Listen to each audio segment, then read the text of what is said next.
여기를 좀 잘 보시고요. 그리고 밑에 코스닥만 우선 이렇게 좀 표시를 할까요? 자, 보실게요. 화면 보세요. 코스피를 보면요. 상승 종목이 52개, 그리고 하락 종목이 875개. 그리고 밑에 코스닥인데요. 상승 종목이 81개, 하락 종목이 1493개. 그런데 말입니다. 그런데 여기 보시면 참 재미있는 게 뭐냐면요. 여기 지금 보이시나요? 예. 플러스 1.27. 요렇게 저 개수가요. 하락폭이 많으면요. 전체적으로 코스피가요. 4%에서 3% 급락을 하는 게 맞거든요. 그런데 이상하게 한 2주 전부터 이런 현상이 벌어지는데도 어쨌든 특별한 상황 없이 주가가 이상 없이 가더라는 거죠. 자, 이게 바로 여러분들, 바로 이 2차 전지의 극단적인 쏠림 현상, 이 대한민국의 이 코스닥 시장이요, 코인판이 됐더라. 자, 그 말씀을 여러분들한테 드리고 싶어서요.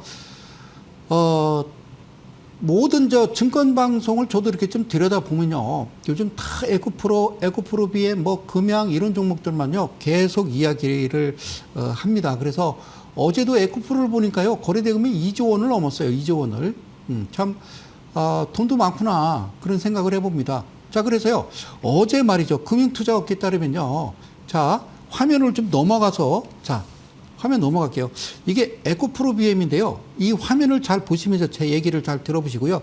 어제 나온 기사인데요. 예, 그 기사를 발췌해서 제가 가지고 왔으니까 설명드릴게요. 설명드릴 테니까 잘 보시기 바랄게요. 자, 보십시다.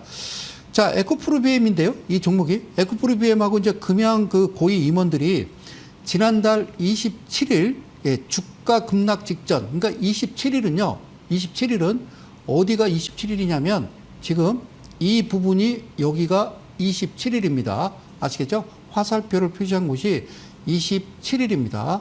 지난주 목요일인데 주가 급락 직전에 예, 자사주들을 예, 잇따라 장내 매도해서요. 엄청난 수익을 거뒀습니다.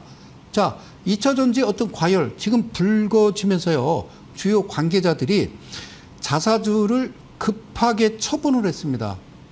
이건 다시 얘기하면요. 주가가 갈 때까지 갔다. 자, 고점에 달한 거다. 자, 이렇게 이제 분석할 수 있는 건데요. 자, 제가 좀 하나하나 설명할게요. 자, 에코프로 BM의 그 임원 네 분께서 지난달 27일, 28일, 이건 결제일 기준이니까, 자, 이 거래일이 차이가 나잖아요. 결제일과 매매 체결일은 바로 이 거래일에 차이가 나는 점을 고려하면 지금 제가 여기다 지금 표시해 놓은, 예, 25, 26. 자, 25, 26. 보이시죠? 예, 이날입니다.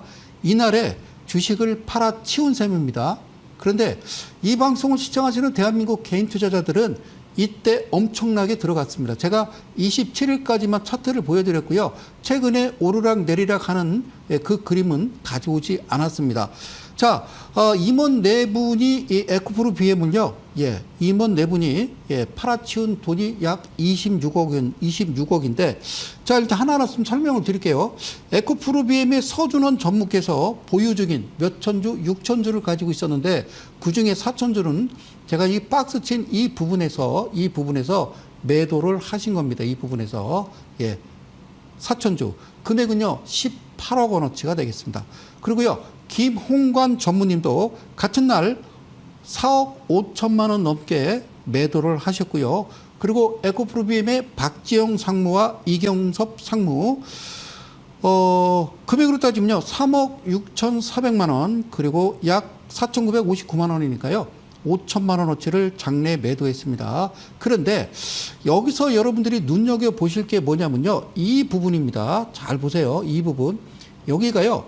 17일하고 18일이거든요. 제가 숫자를 써놓은 건요. 날짜입니다. 17일, 18일에 이때도 박상무라고 하시는 분은 이틀에 걸쳐서 2억 8천만 원어치의 가량을 매도한 바가 있어요. 매도한 바가 있고, 자, 다른 에코프로 BM 임원들도요. 11일, 12일, 예, 11일, 12일, 11일, 10일. 자, 여기서요, 이 부분, 자, 이 부분에도요, 자사주를 잇따라 대량으로 매도를 했습니다. 제가 지금 말씀드리는 건요, 여러분들, 증권 관련 뉴스에 나왔던 내용을요 그대로 발췌해서 여러분들한테 설명드리는 거니까요. 지금부터 실명은 공개하지 않겠습니다. 자, 에코프로 사장님께서 13일, 13일 지금 차트로 보면요 좀 아리송한 이 부분입니다. 자, 이 부분에서 7억 8천만 원어치를 팔았어요. 그럼 여러분들 보실 때 아니 25, 26일 날 파시지 왜 저때 팔았을까라고 여러분들이 생각을 하실 수가 있는데요. 자, 그러면요. 다음 화면을 넘어갈게요. 에코프로 BM을 이렇게 좀 확대해서 보니까 그런데요. 좀 멀리 보면요. 자, 이해 가십니까? 주가가요. 저쪽 바닥 9만 원대에서요. 이게 58만 4천 원까지 갔으니까 약 6배가 날아간 거죠. 에코프로 BM은.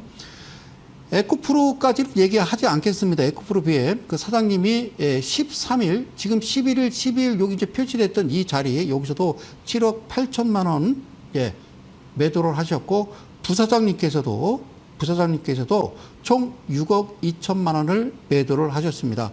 자, 여러분들이 이제 의아하시는 거 11일 12일 날 이분들이 왜 팔았느냐? 여기가 실제적으로는 이제 고점이라고 생각했던 겁니다. 그러니까 주가가요, 주가가 이제 다 올랐다라고 생각한 거죠. 그리고 여기서부터요, 그냥, 자, 횡보, 고점이다라고 생각을 했던 거예요. 그래서 이쯤에서 나는 팔아야 되겠다라고 팔았던 건데, 이 부분은요, 개인 투자자들이 쏠림 현상에 의해서 주가를 끌어올렸던 거죠.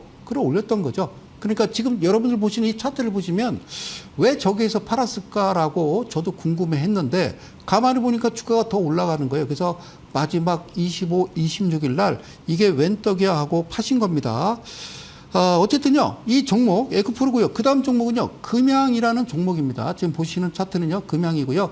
제가 표시를 했습니다. 25일. 자, 고가가 15만 7,500원인데, 금양도 비슷한 사례입니다.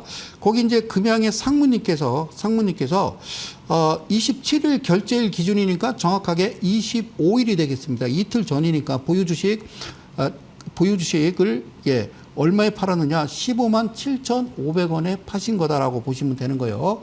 이때부터 자사주를 던진 거니까.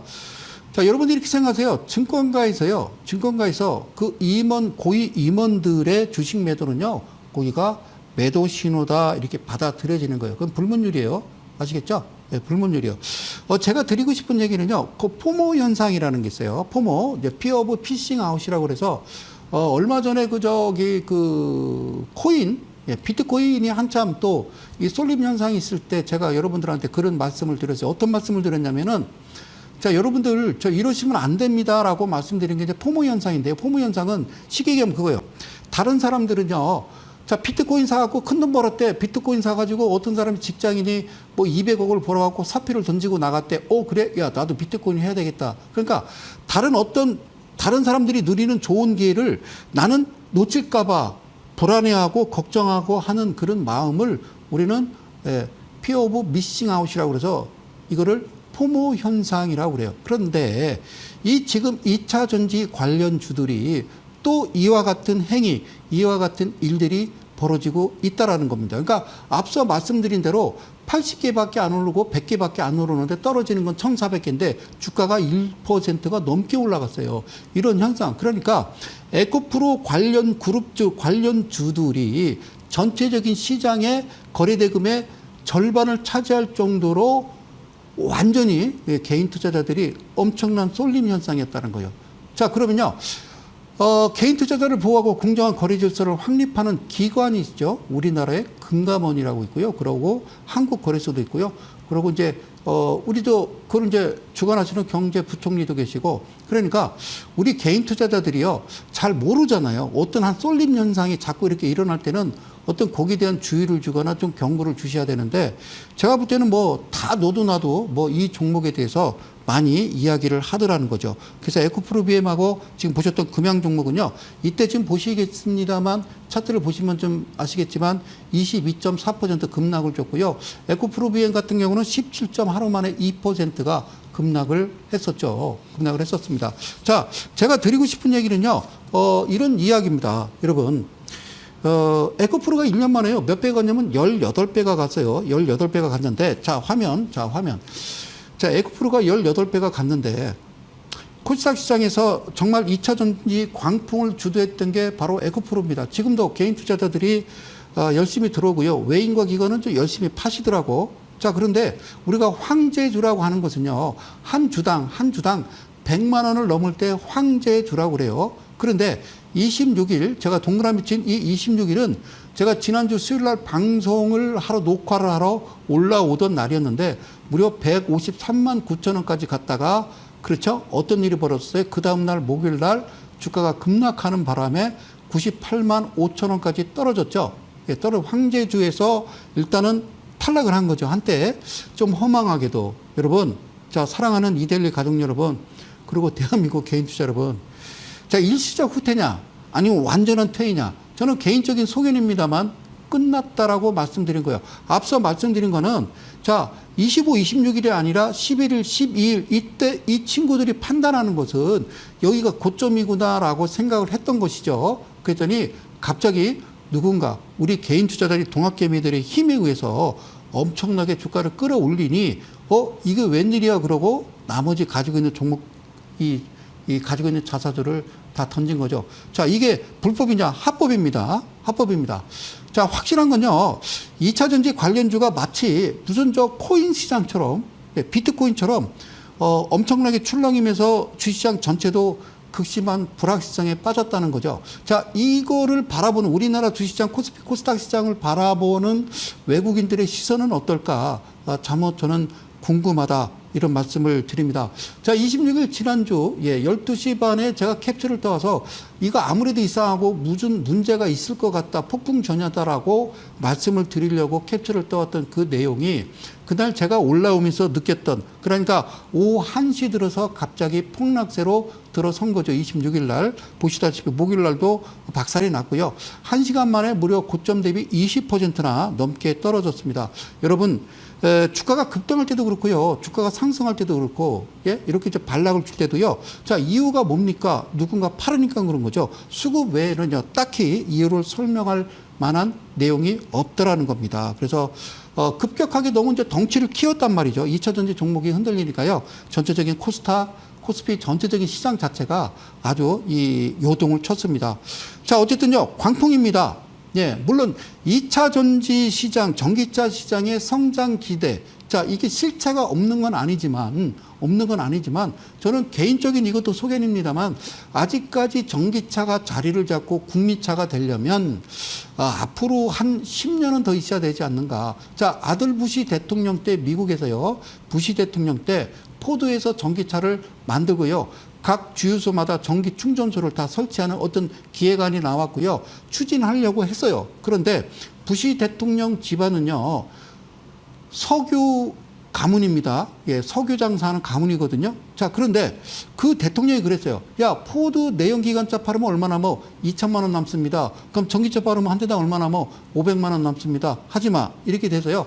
그때 당시에 전기차가 활성화되려다가 멈췄던 시절이 있었죠. 자, 그런데 최근에요. 지금 전기차 시장이 좀 상당히 좀 그죠. 보조금을 좀 해주면서 여러분들이 좀 많이 좀 타시고, 여러분들이 타시는 저 대중교통 택시도요. 전기차들이 많은데, 물론 이제 보조금을 지급하기 때문에 여러분들이 사시는 거지, 보조금을 지급하지 않는다라고 그러면요. 차값은 엄청 비싼 겁니다. 자, 그런데 여기서 문제가 뭐냐면요. 이 전기차 배터리가 완전체냐라고 물으신다면 아직까지는 완전체는 아니라고 말씀드리고 싶은 게 자, 이게 이제 5, 6년 돼서 내가 배터리를 교환을 해야 되거든요. 오래 쓰면 우리가 휴대폰을 쓰다가 휴대폰 배터리가 빨리 방전되잖아요. 그러면 우리가 이제 AS센터 가서 배터리를 가는 거와 마찬가지로 전기차도 배터리가 이제 수명이 있기 때문에 그때 가서 갈 때 배터리 가격이 과연 얼마 할 것이냐. 자, 전기차에서 뚜껑 열고 배터리 빼면 아무것도 없는 거잖아요. 모터 몇 개 달려있고. 그럼 배터리 가는 가격이 대략 3천만 원 정도 한다고 그러면 여러분들이 과연 갈 수 있는 돈이 있느냐. 그래서 그런 부분들을 한번 짚고 넘어가야 된다는 거죠. 그래서 실체가 없는 건 아니지만 너무 쏠림 현상이 지나쳤다라는 거죠.